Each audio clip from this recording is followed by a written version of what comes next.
And we are back up in this thing. Once again, the best storytelling podcast in the world. Did You Miss Me podcast. Hey, man, it's the diary of our lives, bro. We got people, we got family. Everybody in here is family, and we rolling this, pulling up on us today. Hey, man, Aiesha is up in this thing, man. Thank you, Aiesha, for coming through and doing the show today. Hey, bro, this is it's a lot of fun. We all up in here. Hey, damn fool, how you feeling, big dog? I'm feeling good, man. You know what I'm saying? It's been good. It's been a good week, man. My son is out here, so I'm doing daddy daycare, and I'm Batman right now. I'm damn fool at night, and Kevin Simpson, the father, during the daytime. Yeah, it is. Park yesterday, had a whole park day with the kids. Took DD's kids with me, and we was all out tossing the football around, playing and shit. These niggas are probably the most short-winded children I've ever seen in my life, nigga. These niggas play for 10 minute spurts, and then it's like, all right, we ready to go. And we done. We're here 17 minutes. What are y'all talking about? They was ready to get back. But I've been having a ball, man, with the kids. Video games and park dates, man. That's what I've been on. And damn fool at night. Hey, man, ain't nothing wrong with that, bro. Hey, we have been rolling. We steady shooting. I got to put my glasses on. This light is getting to me because this has been all day long that we've been up in here.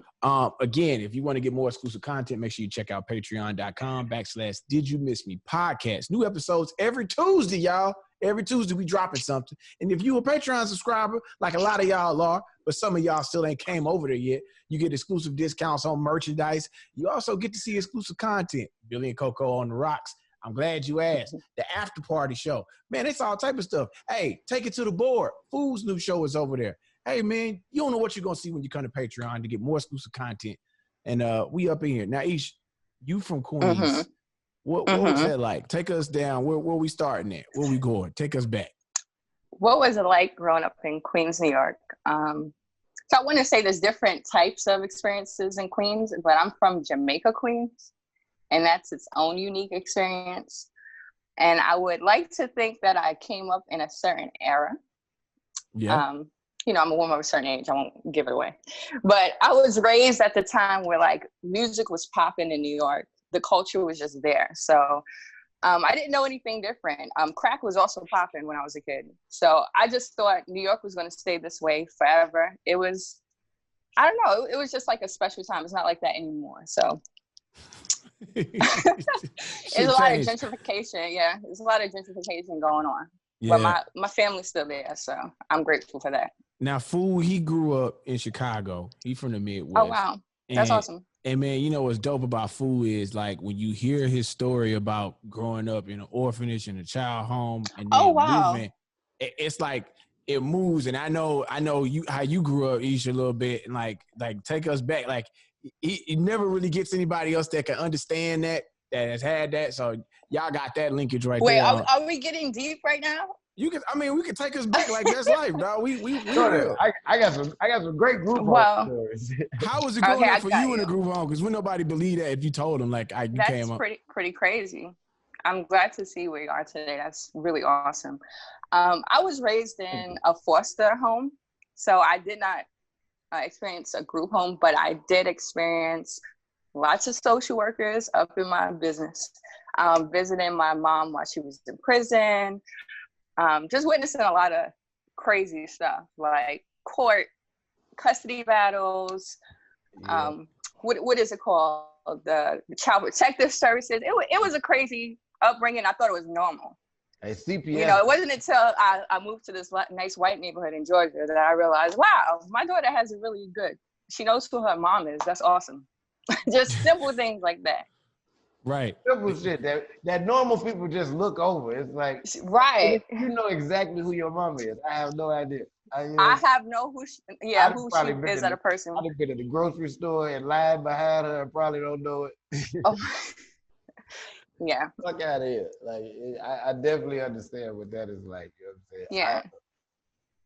Yeah, on the other side of it, growing up in Queens, there was a lot of fashion, there was music, there was basement parties. It was popping. You could go outside and you didn't need a dollar. Explain to them what's a basement party, because people watch this all over the place. So you got to explain what sets up a basement party. And I know things get wild at a basement party. What's the vibe? Okay.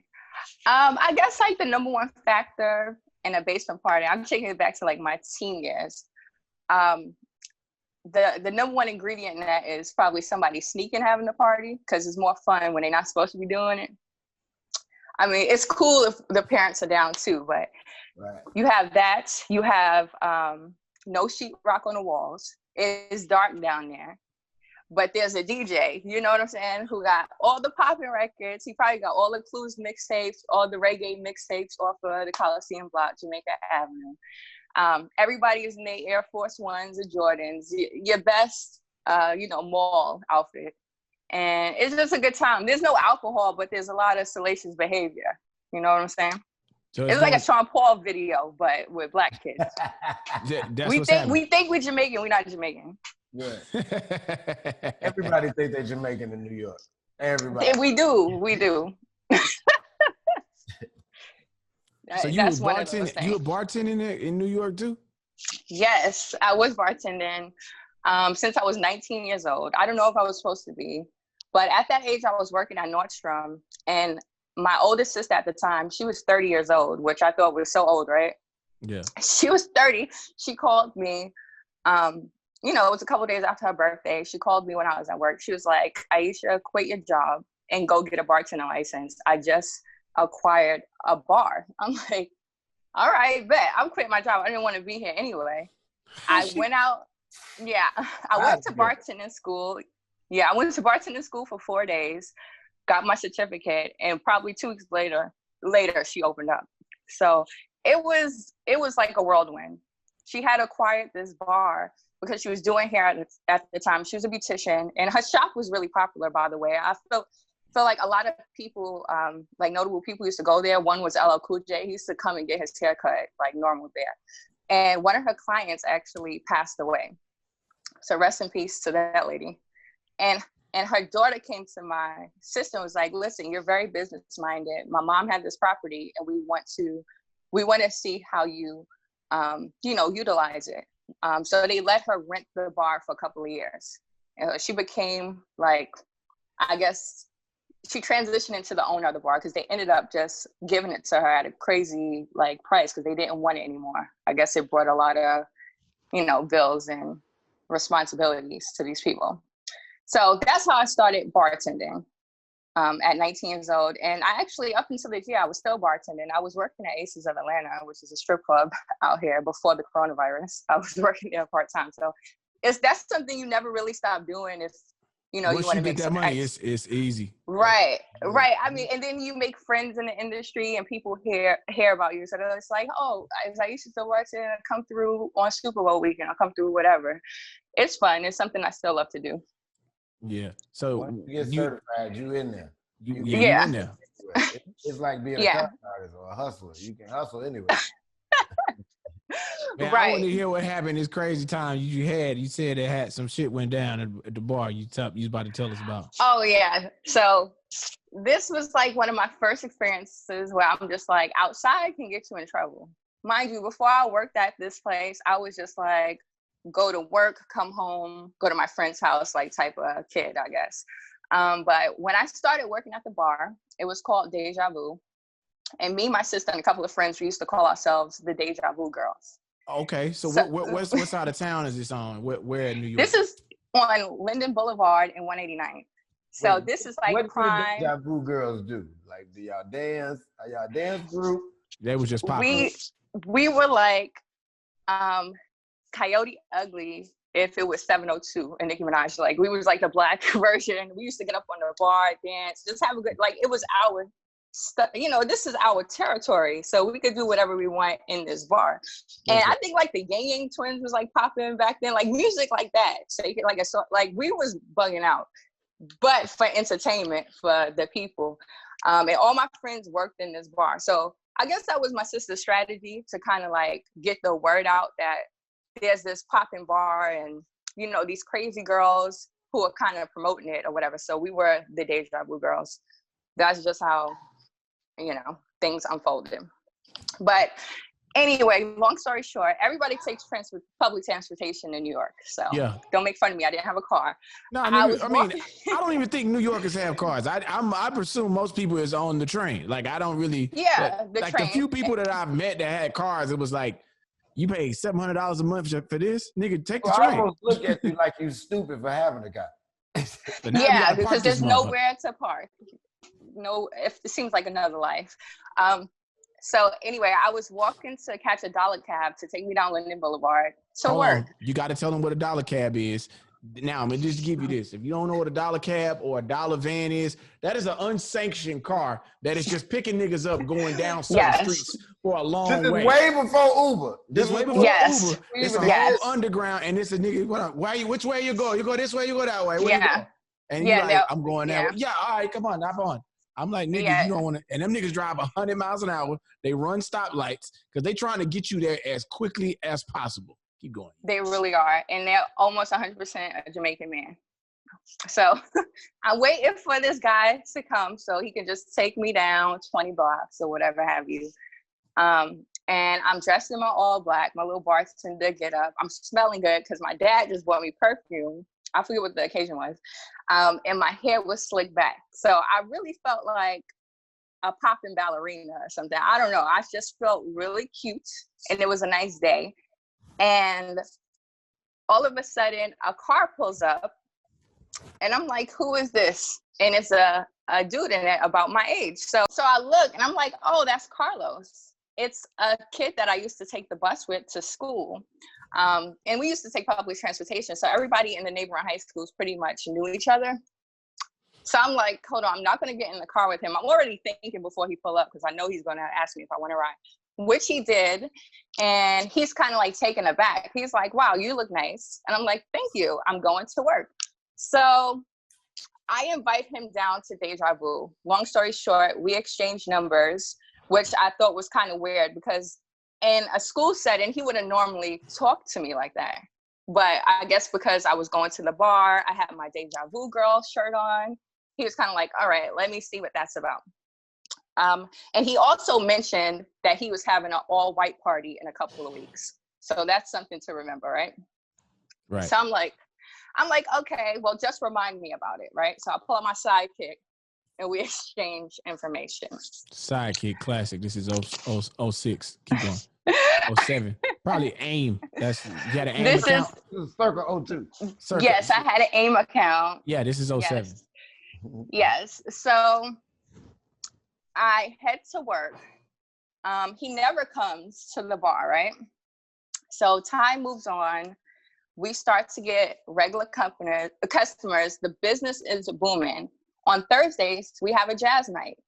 There's a live jazz singer that goes around. She sings to people, she woos them, she makes tips. It always brings in an older crowd. So there is this guy that always sits at the bar. And I can't remember his name for the life of me, but he was there every Thursday. And he looked kind of like, what's his name? Terrence Howard. Yeah. That guy. So I always remembered his face. And I'm like, okay, Terrence Howard is at the bar. This is like my joke in my head, even though, So I'm like, okay, he's at the bar. I will go. Wait, so is he like Terrence Howard? That's a fine ass old man, or is it like Terrence Howard? Like, why this nigga you doing too much? No. He was a good looking old man, and okay. he was a salt and pepper daddy. Like, you know what I'm saying? He's the cat daddy. So I'm like, okay, I'm not going to talk to him too much because he always wants to write poems at the bar. I did not know what was his deal. Come to find out, his job was to write poems for Hallmark cards, which I thought was like, oh, that's unique. Like, this is like your career. He was like literally a writer. Oh, that's fine. So he got a lot of ass with that. Yeah, I'm like, now this is turning into a movie, so I'm not going to talk to him. You know what I'm saying? Because you ain't trying to fall into that trap. You know I'm not trying to. I feel like he's trying to, like, put his magic or whatever, and I'm just like, you're like 52. Yes. So I'm like, okay. Long story short, he's doing a lot more flirting than usual, right? I keep this guy in the back of my head. I keep doing my thing. All of a sudden, Jake, the dude, All of a sudden, Carlos calls me. So Salt and Pepper Cat Daddy, he's giving me a lot of good tips and he's also good company, but I'm just like, whatever, this is my job. I have to keep that in mind. And my sister always reminded me, this is a job. You know what I'm saying? Like, you keep the conversation going, but when the lights come off, you know, the conversation comes off. Like, don't entertain these people. Obviously, she has more experience in life than me. So I took heed to that. How old would you say Carlos is? About how old do you think Carlos is? Now thinking about it, he had to be like 52. Then. So he's like 80 now. He 84. Carlos is dead, ladies and gentlemen. He's 6 feet under. No, I hope not. I'm so sorry. I didn't mean to wish death on anybody. So moving right along, I do get a call from Carlos, the kid that I would ride the bus with. So I'm like, okay, this is cute. He's sending me jokes, like we're doing flirting over, AIM and stuff like that. And he's like, are you still going to come to my party or whatever? So I'm like, yeah, I'm going to come. But it wasn't until a couple of weeks later, right? So the day before his party, I'm setting up in the bar. This is like getting to the climax right here. I'm setting up in the bar and Salt and Pepper Daddy comes in close, like early, right? While we're setting up. So he comes and he somewhat professes, I guess, feelings. I don't know if he was drinking beforehand. And he was always flattering before, but this was like, I guess it was like a serendipitous moment for him. So I let him in and he professes feelings for me. Basically, he's just like, listen, I think you're an amazing person. I can't remember the exact speech that he gave me, but it was to the point where I was just like, hey, just come back later. I didn't know like what to say, but the point of his message was kind of like to give him a chance type of thing, like to open my mind and to give him a chance. So, you know, I'm trying to find ways to let him down. I was much sweeter back then. And I did. I was really nice about it. And I was like, hey, come back tonight. You know, the jazz thing is going to be here. I just switched it back to like business or whatever. And I'm like, just give us 2 hours, whatever. I'll see you soon. I can't let you in right now. So I'm telling my sister what's going on. I'm like, I don't know, like, should we have security come to the door? And she's like, no, it'll be fine. I'll just sit at the bar with you. You know what I'm saying? If he tries anything, I'll mediate the conversation. So you sound like you setting up a sting. You done told this nigga to come back, but you have to kill him. Yeah, come here. You right there. Come here. I was just awkward. Keep in mind, I'm 19 years old. Right. You know what I'm saying? I've never dealt in social situations like this. My only other job ever was at Nordstrom, where, you know, I was serving at the cafe. I did not know how to, you know, manage what was happening, especially since he looked like my dad, a fine version, but he was still very elderly. So now this nigga elderly. Yeah. So Cat Daddy does come back, right? Whole different demeanor. You would have thought that we never had this conversation before. He was being very like standoffish and stuff. So I was like, oh shit, like I must have did something. Like I'm in my head thinking like, oh no, we have to leave together, buddy system, because he always stays into the end. So I don't know what he's going to pull. So jazz night is going on. The bar is full. Everybody is sitting there. You know, the lights from the bar. It's and tricky. Everybody's just vibing. Yeah, there's food going around. I have my little Cosmo. I'm thinking the Cosmo is like, you know, everything. I don't know, like the sexiest drink ever because it's Sex in the City, but I'm not really drinking it. It's a another reference to 2007. Keep going. Yes, exactly. I thought I was Carrie from Sex in the City. Anyway, so he calls me over and he's like real coy about it. Like, I'm like, okay, I'm coming 1 second. I come over there and he's like, hey, I actually have someone coming up here if you can clear a space for him. So I was like, okay. He's like, yeah, I have another person. So I go get him a stool because the bar was full. So I was like, I'll get you another stool. You know, you're a regular customer, so I'm going to treat you as such. Exactly. I go back to, you know, making drinks for other people, whatever. And I turn around and Carlos walks into the bar, right? This is old boy from the bus who invited me to his party. So I turned to Salt and Pepper Daddy, right?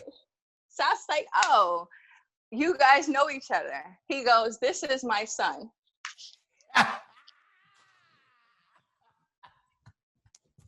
Fuck, I'm talking about. Punch these niggas in the mouth for playing with you. I got the daddy, I got the son, I got the daddy. Shut up, nigga. This is a real life story. I'm like, I'm shit. so serious. This is what happened. And he said something to the effect of, hey, in another lifetime, I would have done anything to, you know, have your courtship or whatever, or to like, you know, make something work.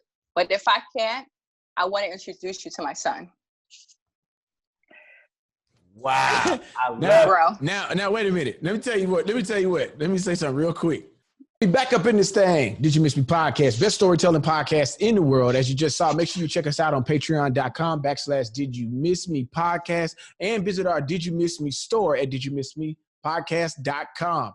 Hey, man, a hilarious story that we just came out of. So you had the daddy and the son unknowingly. But let me tell you a little something what I value. Go ahead. You had them at your disposal. Okay, that's the better way to put it. Yeah. I guess. Here's the thing. Me and my daddy was so cool. We'd already knew this shit day one. We would have been already with me. When my daddy was single, when I was single, we was a problem, nigga. We was like John Stockton and Karl Malone, nigga. The bounces, the give and go. Pick and roll. You couldn't even drove to the bar. A bar? You know the bartender? Oh, yeah, I know her. Yeah, that's me. I mean, that's us right here. We show text threads. But, man, that is hilarious.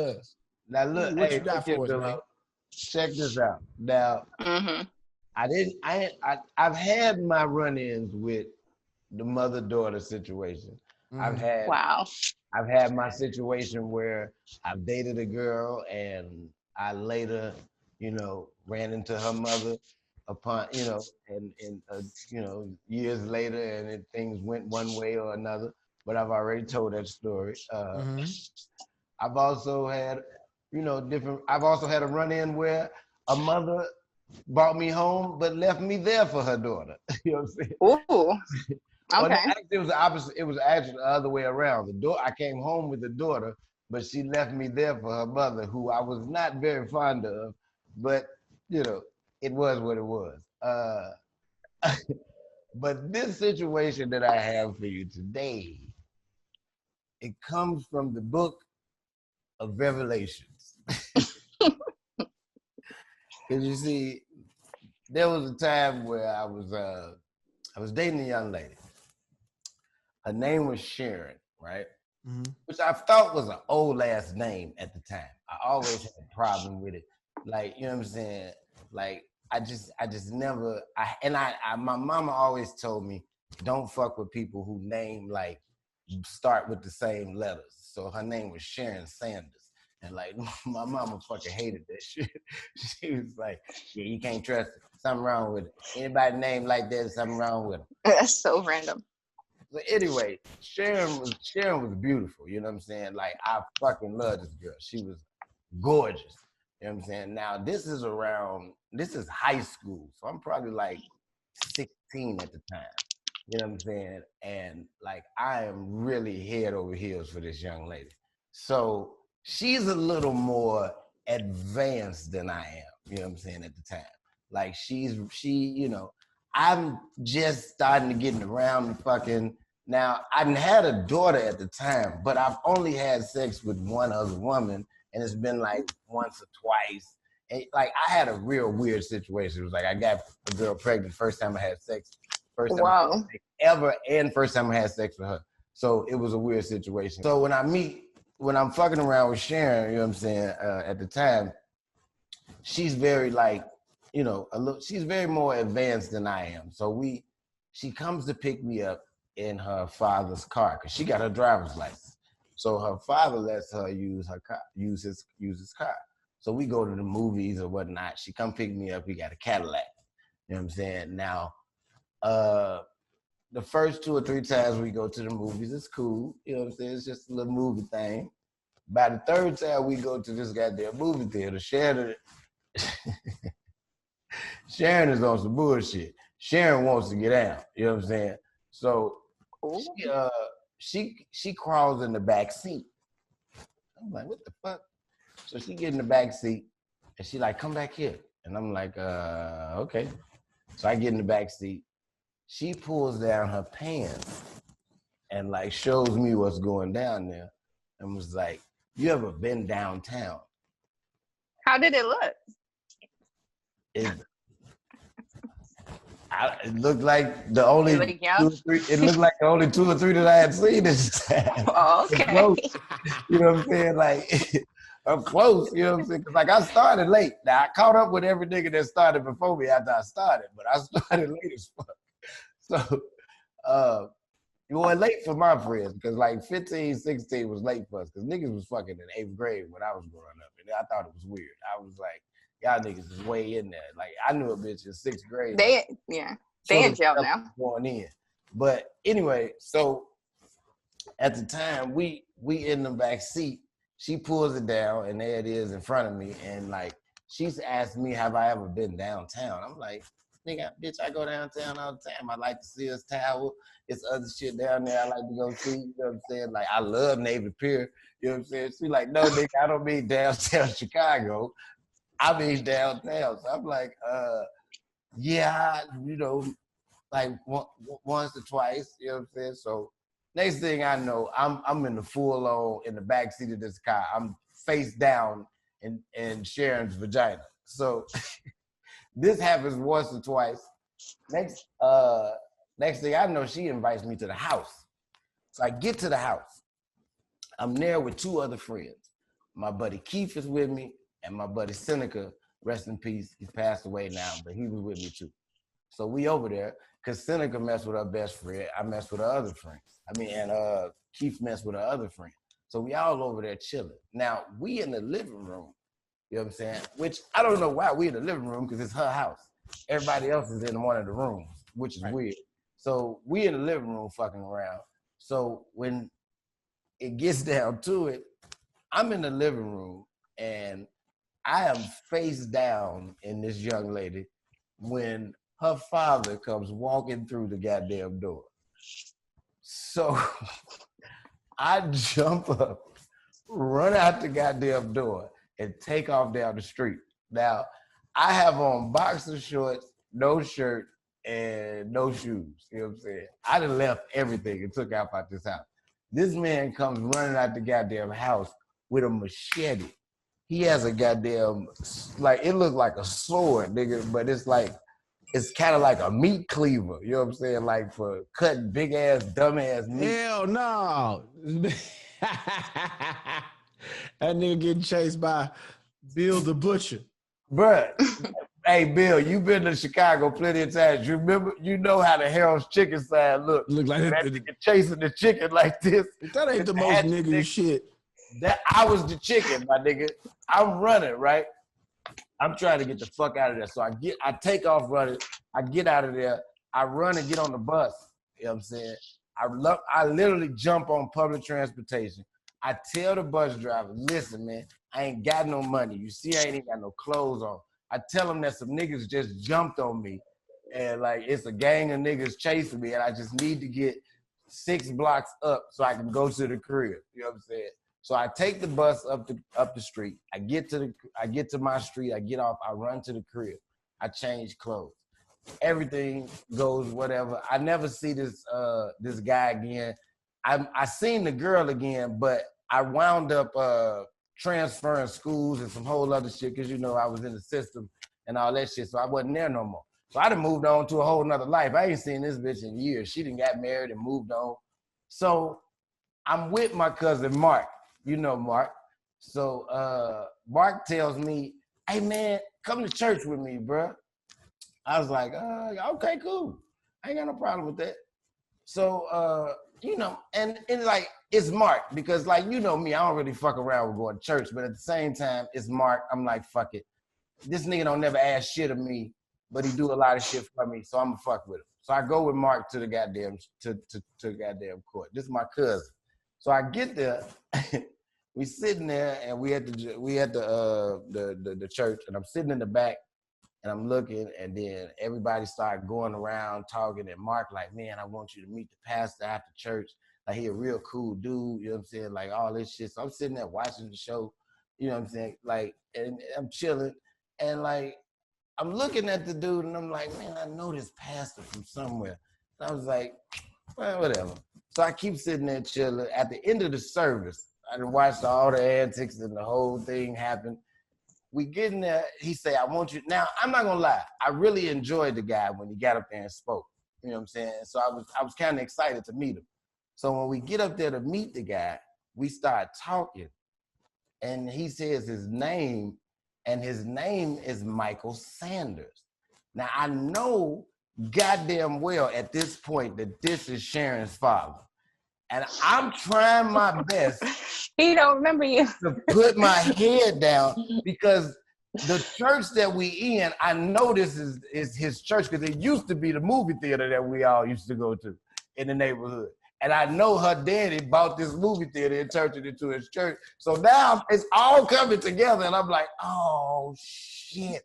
And he was like, you know what, young man? It's like, he said, it's really on my spirit that I know you and that I have a word for you and that that's something that I need to tell you. And in the back of my mind, I'm like, God damn, it is. But I hope you don't remember what it is that you need to tell me, nigga. Because the word that you get from the Lord is, he giving you a hint. I ain't gonna lie to you. But I hope you don't catch on to what the fuck it is. Murder. Nigga, I was terrified. I'm like, man, I haven't sat in this man's church. I have been here all night. This is the same man that caught me face down in his living room with his daughter and chased me for at least 3 or 4 blocks with a goddamn hatchet. I said, man, this man figure out who I am. It's going to be a terrible night. I tell you that. I couldn't wait to get the fuck out of there. So. Nigga, I would have lost it. I'd have broke down. I'd have tried to leave. I'd have tried to talk. Oh, nigga, I joined the church and everything, like just to get everything he asked me to do. I did it. You know, you need to go ahead and let me bless you in. Hey, whatever you need to do, sir. I ain't never been back to that church since. He probably didn't see a face since it was down, so that's a good thing. Yo, I kept trying my best not to look him like head on, because I'm like, but you're right. I probably should have held my head up because that's how he remember me, like this. With your head down. Hey, bro. He probably, as soon as I left, he probably be like, you know what? I know where I know that young man from. Come here, let me. I know that scout. I know that scout many years ago. Hey, man. So, as you know, it's funny, dog. It's like, these are both situations where, with your situation, some shit you didn't see coming. You know what I'm saying? You was pleasant. It was a surprise. You know, fool, something you don't see coming, and then you get faced with it. Billy, I just remembered there was the last part of that story, and it's really quickly the last part of that story because it didn't end there. Remember, I told you about the white party? Yeah. I ended up going to the white party. Which is his birthday party. This is his birthday party. It's the all-white affair, and it's at their house. Now, I grew up in a middle-class type neighborhood with a bunch of Black people. So, you know, they had a really nice backyard setup with, like, a pool. I guess it's like a gazebo area and stuff like that. He had it decorated, like, really nice when I walked in. And when I come in, he immediately, this is Carlos, he like escorts me like I'm there with him type of thing, which I wasn't expecting because I kind of fell off the text messages after that incident, knowing that he was this guy's son. Mm-hmm. It was weird to me. And I never told him that his dad, you know, professed his feelings to me. So I You did, just walking however. around as women. Y'all just walk around with all these professed feelings that you just hold on to through life and just I knowing kept shit. it to Like, myself. Yeah, whenever a I man just, professes feelings to you, I'll take that. Your soul is mine forever. I'll walk on, keep going. I mean, Put this in when the- you're we gonna put this in the 52, it's stove box. different. Yeah, I didn't want to put that luggage on his son. I don't know. Like I said, I was awkward. I was 19. Anyway, when I walked into this party, he's introducing me to people. This is my friend, Aiesha. Like, Aiesha, meet my aunt. Aiesha, meet my best friend from school. Meet my college roommate. Like, he's introducing me to people. And he brings me to his dad with his mom, who is his wife. His dad is married to his mother. Boom. His dad is married to his mother. Let me reiterate that. He is. Mind you, yeah, we're in his kitchen and there's portraits of the family in the kitchen. So I know the living room looks bananas because they have family portraits in the kitchen. So I'm like, this motherfucker. You was almost this nigga stepmama. Yes. His mom and dad is still married. Yes. Beautiful lady, by the way. I could not believe this. And that was my first lesson in niggas ain't shit. That was the point of that story. Yeah. Oh, so another niggas ain't shit story, huh? I mean, but the question is, it's like, what happened with you and the son after that? Nothing. And we're gonna leave that. No, nothing really happened. Like, he's still, from there, he turned into like a party promoter. Look at Billy's face. And I did come to a couple got of some parties. ass and then it just went away. It went by the wayside. Sound like y'all just was talking for a little bit. And I'm a different person right now. I am in another chapter of my life. Let's focus on the lesson of the story. Yeah, the lesson was he still got some ass afterwards, and you moved on with your life like I did. Everybody else, it was a life before you got with who you with. I tell people that all the time. Shit. Oh, you're a whole nother person. I'm steady finding out more shit about my wife as time progresses. It's like, every goddamn yeah, we live a whole nother life before we meet our husband. So it's a whole nother. I still think it's a life to keep living, and which brings me to where I'm at with this one. Sometimes my wife gets to go on the road with me, and so this time in particular, she's coming out on the road with me. No kids. After the kids is out, we ain't had a time to just go out and kick it. So we going through St. Louis, and we kicking it. We at the club this weekend. We turning up. Club was on fire. So it's me, DC Young Fly, Chico. We party. We are big kicking it, getting fucked up. Your boy Mark, that's the owner of the club. He giving us liquor all the time. We steady getting faded. We every night getting drunk and toe up. Good shows. We go to the club. I know, nigga, this club we go to. Now I'm trying to get drugs and shit in the club and buy shit. And so then the police is in there. I'm sitting there. I'm like, oh shit, the police came in. Then they telling me that he patting niggas down and trying to find out, but I done got propositioned like 5 different times. But it ain't never really my drug. It was Percocets. Oh no, I'm good. I'm some weed. Weed and some ecstasy. If that's all you got. Oh shit. All right. We come back. Hey, I got some Vicodins. I got some Xanax. Nah, ecstasy or weed. That's it. Got the weed. Then the dude was like, I'm gonna find the pill man. Pill man gonna come back up here. So we sitting there chilling. Nights going on. This is after one of the shows. We out there chilling. All of a sudden, now mind you, we don't know nobody there. All of a sudden, Courtney got a whole set of friends over here in the section of the club. Yeah. I'm like, who the fuck is these people? She talking to folks. They laughing. I noticed one of the girls is from the club. I said, she kind of made it up here. Yeah, I ain't no bother. I start drinking. I get lost in the club walking around. I'm drunk. I done got all the way drunk. I done popped a pill. A whole pill. I'm rolling. You ain't even gonna have. No. This not this weekend. Give me that whole thing. So I get back upstairs to the section where it is, because now they done assigned me some bullshit security guard to walk around with me. I don't go nowhere with security. I'm not that famous. But because we from at the comedy club, they was like, nah, bro, we got somebody in here with you tonight. So I'm looking like a robber's dream right now. On appeal, I go back up to the section. We got a whole nother bottle of liquor that's up there. Courtney and the girl, they full on dancing like they've been knowing each other since fucking college. I said, what the hell is going on here? Courtney looks at me. 323 385. I was like, 323. I said, oh, okay. All right. Nigga. We get back to the hotel. Tears this girl out the goddamn frame. Courtney starts the whole shit up. I said, oh yeah. This at that point it was solidified. Yep, this is it. I'm not leaving. I'm not going nowhere. I'm not going nowhere. This is awesome. I got on the phone with D-Lay. I said, hey man, she out of control. He's like, yeah, Billy. You take that, Billy. That's 323 right there. That's 323 right there. You got tear they motherfucking bow. Tear they bow. So look, I'm like, man, look, wear her ass out the frame. Then Courtney wakes the girl up and says, all right, we're about to go to sleep.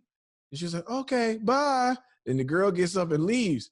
And she was like, yeah, they got to get out of here. They can't stay in here all night. They just got to do what they got to do and leave. I said, this nigga's a savage. This is hard. So we don't hear from the girl. We check, we text. Hey, man, everything all right? Everything all right with you? Quiet the whole day. And she's like, maybe we went too hard on her last night. I said, no. So the club owner calls and he was like, hey, man, yeah, man, some crazy shit went on last night. One of my girls, people in her family got killed and died. I was like, damn, that's fucked up. No way. Yeah, fucked up. I was like, man, that's fucked up. Yeah, we had a wild night. So me and Courtney go through the rest of the night, comedy club. Don't think about nothing.